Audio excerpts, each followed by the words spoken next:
Welcome to Yama News. Today, we'll discuss the situation in Ukraine as of June 11, 2025. A significant number of events have occurred today, so let's get started. We begin our overview from the southern sectors of the front, starting with the Orikhiv direction. According to some cartographic services and experts, the armed forces of the Russian Federation managed to break through the defense of the armed forces of Ukraine in the area of Malaya Tokmachka during their latest attack. In the course of heavy fighting, Russian units managed to consolidate their positions on the territory of the former colony, specifically on its southeastern outskirts. If we summarize all the news from this sector, approximately this zone of control is now being drawn by various experts and cartographic services. This situation is not surprising, because since the beginning of June, Malaya Tokmachka has been heavily shelled with artillery, aviation, and various means of destruction. Recent footage from around June 6 to 10 shows strikes on Ukrainian positions within the former colony, which was already largely wiped off the face of the earth. Currently, there are various objective control footages from the Ukrainian side, indicating that Ukrainian forces are preparing columns and units northwest of Orikhiv to organize counterattacks against Russian positions. Very heavy and fierce battles are likely to occur soon between Orikhiv and Tokmak. Next, we move to the Huliaipol sector. For the past few days, we've discussed the situation around Huliaipol, specifically the eastern suburb, the village of Malanivka. Information about fighting there has been reported, and yesterday it was even confirmed by pro-Ukrainian cartographers from the Deep State team. Pro-Ukrainian sources report that while the Russian army did launch an offensive, all attacks were repelled by the morning of June 11th. Currently, the Russian army is trying to concentrate its units along the tree lines around the perimeter. Today, the first objective control footage appeared, published by the Ukrainian side. These clips show FPV drone strikes on Russian units, personnel, and equipment in the Malanivka area.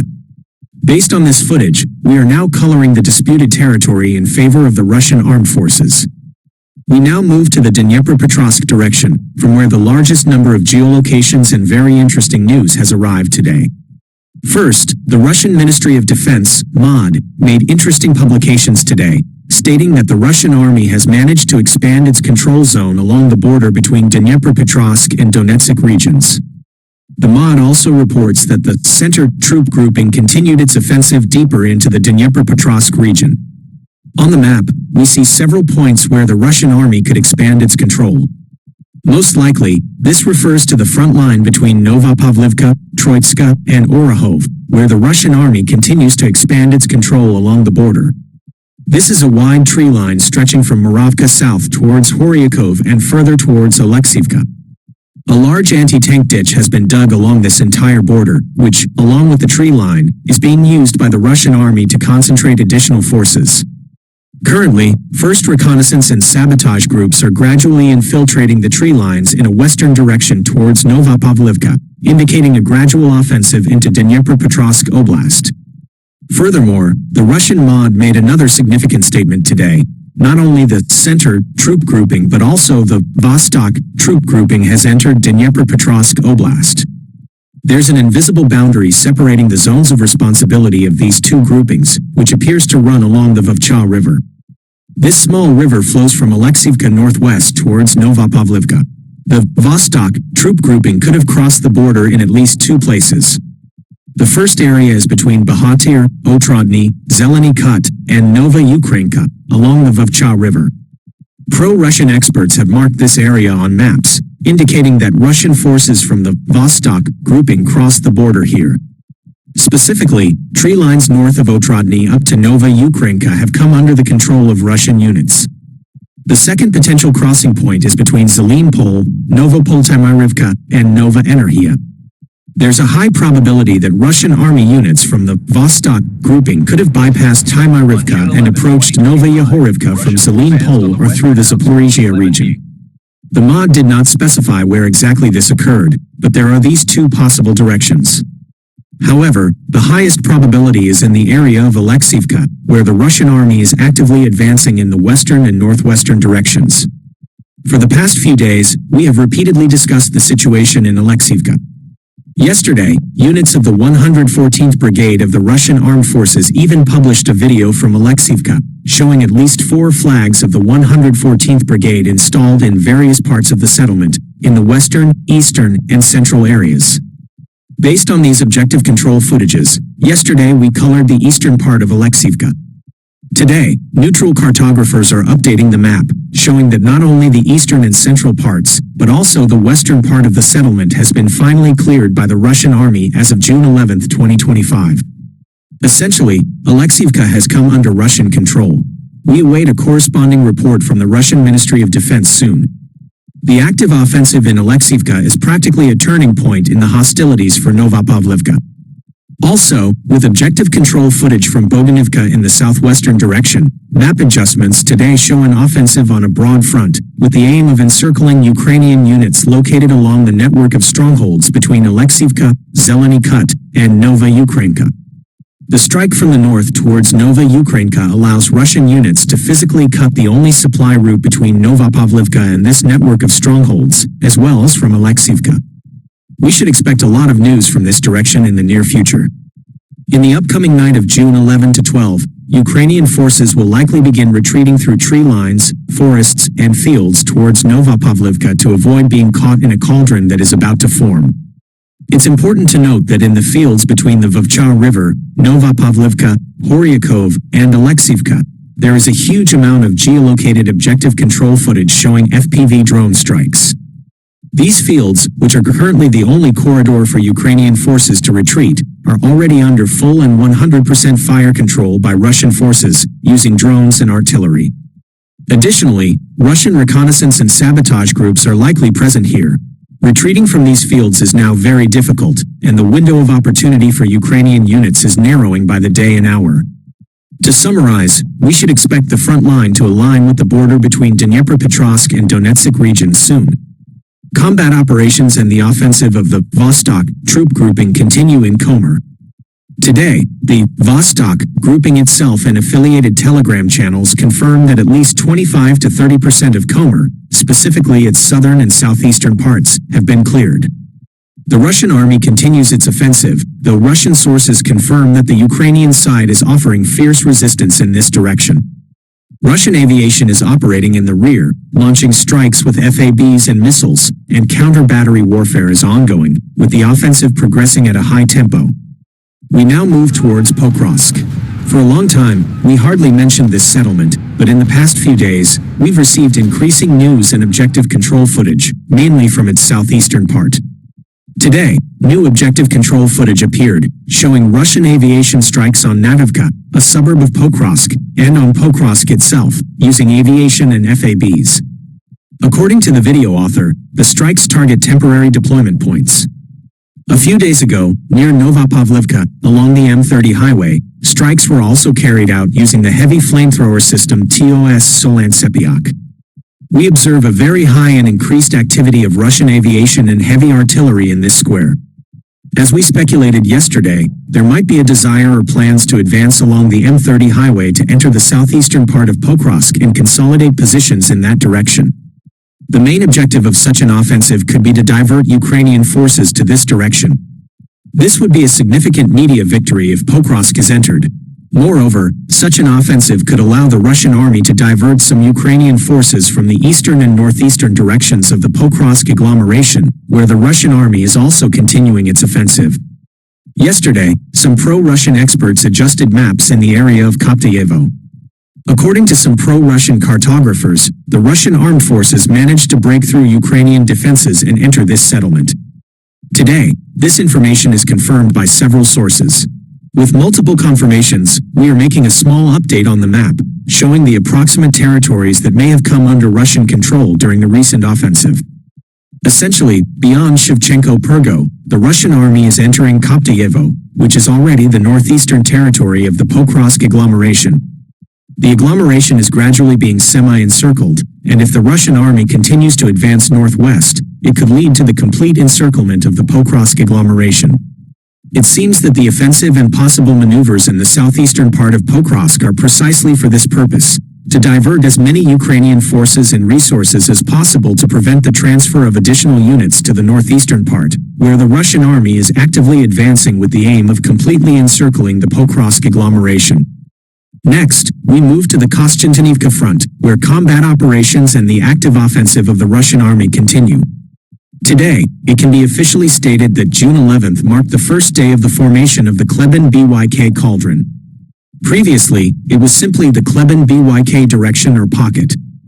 Now, the Russian army is closer and closer to creating the Kleban BYK cauldron, which will likely include settlements such as Novospaska, Sherbanivka, Katarinivka, and Kleban BYK itself. What happened in this direction in the past 24 hours? First, the Russian army advanced further on the western outskirts, and several company strongholds came under the control of the Russian armed forces.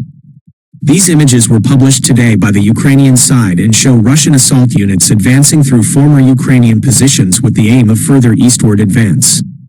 This point was geolocated exactly in this place.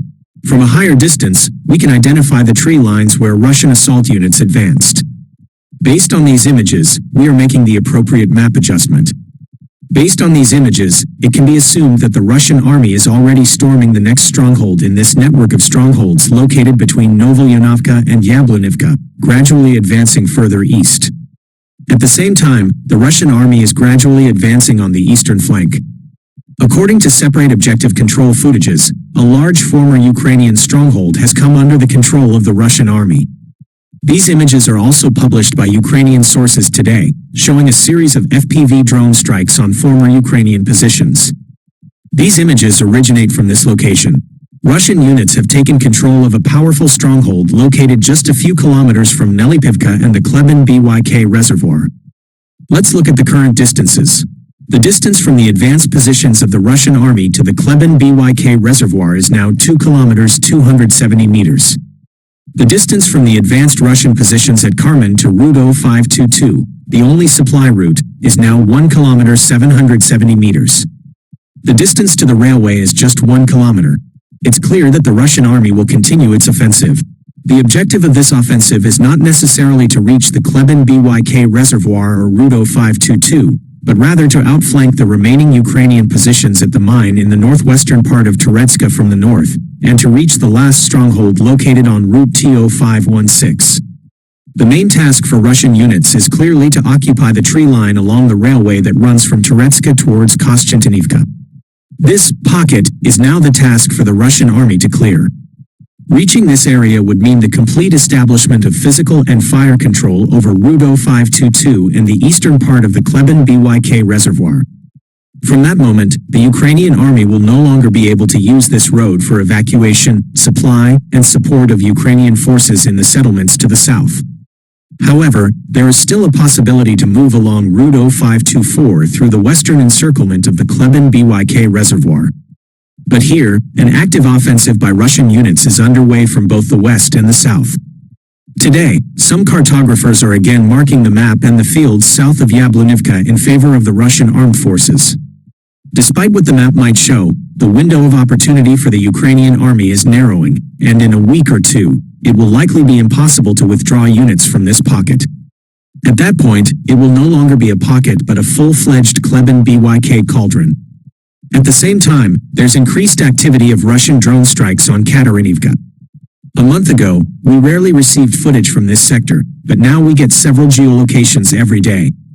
Russian FPV drone operators are gradually shifting towards Katarinivka, establishing full fire control over the settlement, preventing Ukrainian units from evacuating their soldiers north towards Kostyantynivka. Next, we move to the Chasiv Yar sector. Today, the main events are unfolding along the Siversky-Donetsk-Donbass Canal. It appears that the Russian army has managed to completely clear the pocket between Pivnichna-Dilayevka and the Siversky-Donetsk-Donbass Canal over the past day. Some cartographers have fully marked the pocket in favor of the Russian armed forces, while others have partially done so. Footage shows a Russian assault unit advancing through tree lines towards a Ukrainian stronghold. This episode was geolocated exactly at this point. There is a very high probability that as a result of this battle, the entire pocket was cleared. We don't have such footage yet, so we're making minor adjustments, but it's possible that the entire territory between Pivnichna-Dilayevka and Klishchivka will be marked in favor of the Russian armed forces soon.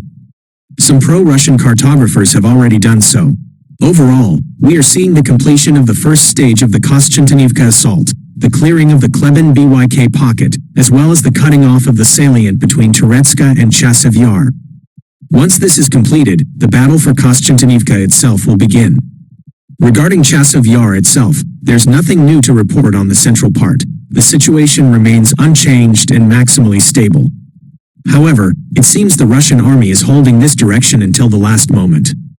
Once the assault on Kostantinivka begins from the south, southeast, and southwest, the Russian army will likely intensify its actions in the Chasiv Yar area. They are not rushing to attack here yet, perhaps because the completion of hostilities on the southern flank is still weeks away. At the same time, the Russian army is gradually expanding its control zone north along the Siversky-Donetsk-Donbass Canal, west of Ryhorivka. Information is coming in about the clearing of tree lines and reaching the Siversky-Donetsk-Donbass Canal. 9 strongholds in this sector have come under the control of the Russian Federation. Information is also coming in about the expansion of Russian presence north of Chasiv Yar, based on objective control footage published by the Ukrainian side. Yesterday, this direction looked different, with the canal under Ukrainian control and territories north of Chasiv Yar mostly disputed. Today, there's confirmation of the advance north to straighten the front line between Novomarkovo and Chasiv Yar, effectively expanding the bridgehead for a possible broad offensive towards Druzhkivka from the east. Something grandiose and large is definitely being planned here. Regarding the Siversk direction, no information, comments, or adjustments have been received from any source regarding combat operations in the Serebryanka area over the past day. We await additional information. Next, we move to the Kupiansk sector, and today, much interesting news comes from here. Perhaps the most important news is the announced evacuation in a number of settlements located in the Kupiansk district. If we look at the map, the Ukrainian armed forces are currently trying to evacuate settlements located directly west of Kupiansk, Kupiansk-Vuzlovi, and the Oskil River. We see that the evacuation is planned precisely in the area of a possible convergence of Russian offensives aimed at fully encircling Kupiansk. Let me remind you that the Russian army is currently actively trying to advance on the northern flank in the area of Kondrashivka, as well as Tishchenkovo, Murno, and Radkovka. This is the northern pincer to encircle Kupiansk from the north. We have repeatedly discussed the high probability that the Russian army will attempt to force the Oskil River near Sinkivka and advance along Route R79 from south to north towards Osinov. The current evacuation is slightly west of these potential two-pronged attacks, likely with the aim of stabilizing this direction and preventing the convergence of the two lines of attack from both north and south. We shall see. In any case, the announced evacuation indicates that the Russian army will soon begin an active offensive to prevent the regrouping of Ukrainian positions in the new direction between Starovarivka and Fedorivka. Now we move to the Sumy direction, where there isn't much news today. Regarding the Tyatkino sector, some cartographers and experts report today that the Russian army has managed to fully stabilize the situation in the Tyatkino area. The Ukrainian armed forces were forced to withdraw from the Tyatkino district as a whole. Ukrainian units may still maintain a patchy presence in the town itself and adjacent tree lines. However, more and more sources agree that the Ukrainian offensive towards Tyatkino has ultimately failed without a chance of successful completion. At the same time, the Russian army continues to actively advance towards Sumy. Interestingly, today it was reported that a tender was announced in Sumy for the purchase of special shields for dispersing rallies. It appears that local population unrest might be expected in Sumy, with people refusing to leave the city. Sumy is a large city with hundreds of thousands of residents, and there is a high probability that people will simply refuse to leave the settlement but will at the same time force the Ukrainian army to abandon this region and the regional capital. Meanwhile, the Russian army is advancing. Full control has been established over Khotin. Footage of Russian aviation strikes on Ukrainian positions in this village continues to be published. Using the 0.7 road is extremely inconvenient for Ukrainian units, and logistics have undoubtedly been shaken. In Unikivka, fighting continues, and the Russian army is not yet able to push Ukrainian units out of the central and southern parts of the settlement. The Ukrainian side confidently holds the settlement. At the same time, information continues to come from the southeastern direction. The Russian army has expanded its presence in the forest area near Sadki, at least according to some pro-Russian experts. To summarize all the information as of the end of June 11, 2025, approximately these territories have come under the control of the Russian army. We see the ongoing maneuver of the Russian army to envelop Yunikivka from the east and southeast, with the aim of pushing out Ukrainian units and taking a village into encirclement and a cauldron. We will see how the situation develops further. And that's all for today, dear friends. Yama News reminds you that we condemn all violence in the world and call on all sides to begin immediate negotiations and resolve all problems through diplomatic means. Thank you for watching. Subscribe to the channel, give us your likes, and all the best.